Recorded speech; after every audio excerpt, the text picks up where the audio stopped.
Assalamualaikum warahmatullahi wabarakatuh. Perkenalkan, nama saya Aida Berhamida.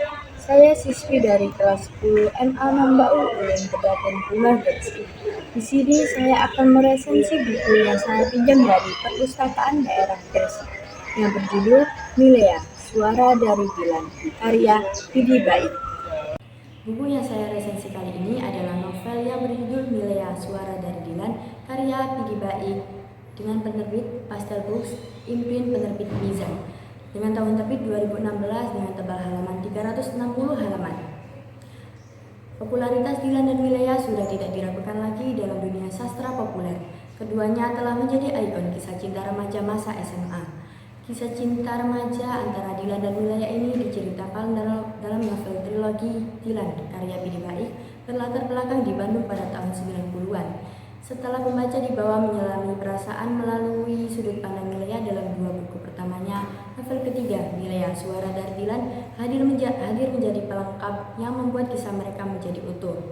Milea, Suara dari Dilan adalah buku pelengkap dari kedua buku sebelumnya. Buku ini masih mengisahkan cerita cinta antara Milea dan Dilan yang disajikan melalui perspektif Dilan. Seluruh momen penting, mulai dari pertemuan pertama, hadiah teka-teki silang, hingga berbagai kejadian unik yang diceritakan kembali melalui sudut pandangnya. Buku ini mengungkap alasan dibalik setiap tindakan Dilan yang terasa aneh dan nekat di mata Milea.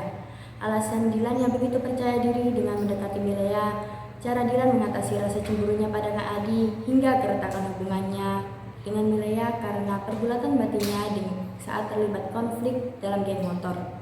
Di balik semua tindakan tersebut dijawab dalam buku ini dengan gaya bahasa Dilan yang khas, puitis, jenaka, namun tetap lugas dan mendalam. Pembaca dapat mengetahui sisi lain Dilan yang juga memiliki perasaan ragu, khawatir, dan kasih sayang yang tulus kepada Milea dan keluarganya. Di balik kemahirannya merangkai kata dan merupakan seorang pemberani, Pidi Baik dengan baik memberikan dimensi baru pada cerita dan karakternya sudah dikenal sebelumnya melalui pergantian sudut pandang. Melalui buku ini, ia melukiskan karakter yang sebenarnya dimiliki oleh Dilan.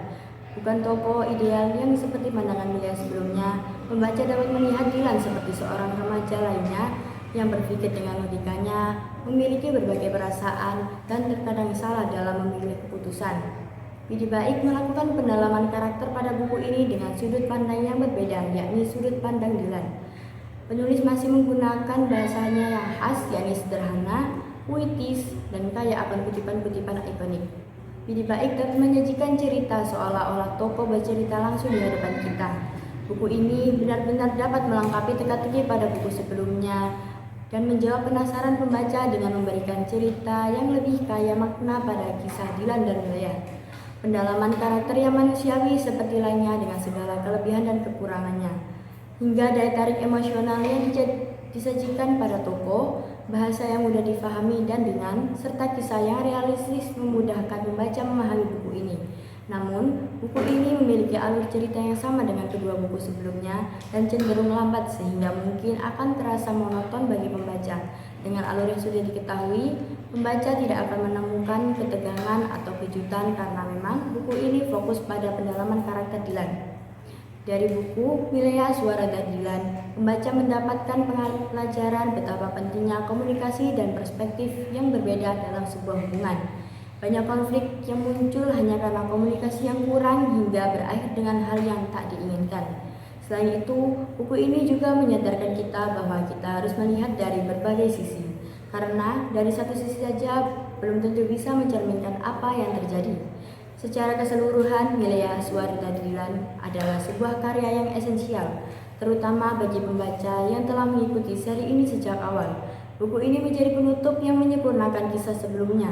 Meski alurnya familiar, tapi pengalaman pembaca buku ini akan membuat para pembaca lebih mengenal secara utuh dengan adanya pendalaman karakter. Tentu, buku ini sangat direkomendasikan bagi pembaca yang sudah mengikuti kisah awal mereka di buku sebelumnya.